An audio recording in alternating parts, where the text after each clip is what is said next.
Hello అండి, ఎలా ఉన్నారు అందరూ బాగుండాలని కోరుకుంటున్నాను. Welcome back to my channel Vaishu stories and vlogs.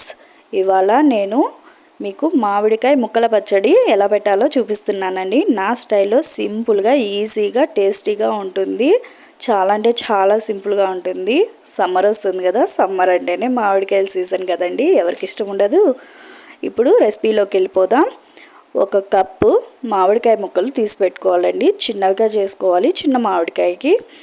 Next వచ్చి దానికి తగ్గట్టు ఒక 13-14 వరకు ఎండుమిరపకాయలు వేసుకోవాలి. ఇప్పుడు ఒక పెనం పెట్టుకొని దాంట్లో 1 స్పూన్ ఆయిల్ వేసుకొని అందులో మళ్ళీ మిరపకాయలు వేసి కొంచెం వేగనివ్వాలి. ఈ ప్రాసెస్ అంతా సిమ్ నుంచి మీడియం ఫ్లేమ్లోనే జరగాలి, లేదంటే మాడిపోతాయండి. ఇప్పుడు ఒక 3 స్పూన్స్ ధనియాలు వేసుకోవాలి. ధనియాలు అండ్ 1 స్పూన్ జీలకర్ర వేసుకొని మళ్ళీ కొంచెం ఫ్రై చేయాలి. ఫ్రై అయిన తర్వాత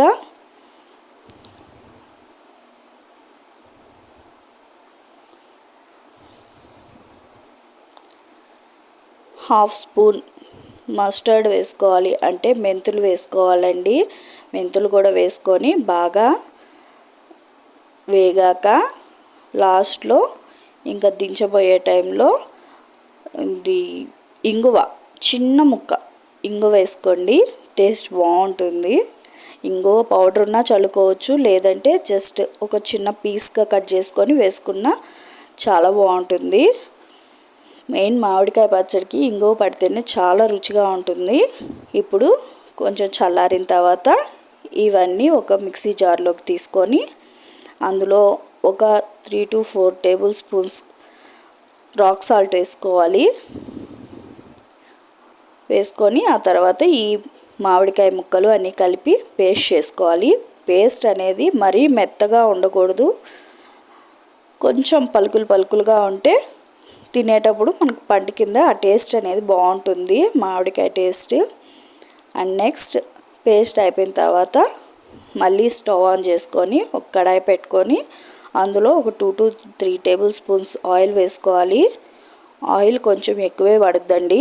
పచ్చళ్ళు, ఊరగాయలు వీటన్నిటికీ ఆయిల్ పడితేనే కదండి టేస్ట్ ఉండేది.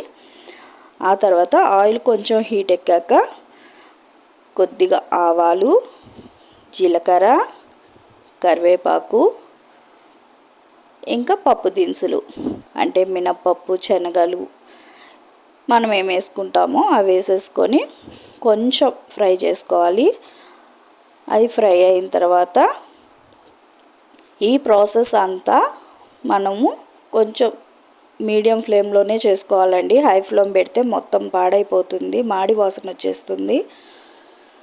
కరివేపాకు అన్నీ వేసుకొని నెక్స్ట్ మనం గ్రైండ్ చేసుకున్న ఈ పేస్ట్ తీసుకొని అందులో వేసుకోవాలి. వేసేసి బాగా కలుపుకోవాలండి. కలుపుకొని ఒక 5 to 10 మినిట్స్ పక్కన అలాగే ఉంచితే మనకు దాంట్లో నుంచి ఆయిల్ అంతా ఆ చట్నీ పీల్చేసుకొని ఆయిల్ పైకి వస్తుందండి. చాలా బాగుంటుంది. చట్నీ కూడా రెడ్గా మారుతుంది. ఆ స్మెల్ కూడా సూపర్గా ఉంటుందండి వేయించేటప్పుడు. ఇంకంతేనండి, సర్వ్ చేసేసుకోవడమే. చాలా ఈజీగా, సింపుల్గా, టేస్టీగా అయిపోయే మామిడికాయ ముక్కల పచ్చడి రెడీ. ఇంకా ఎంజాయ్ చేసేయడమే వేడి అన్నంలోకి.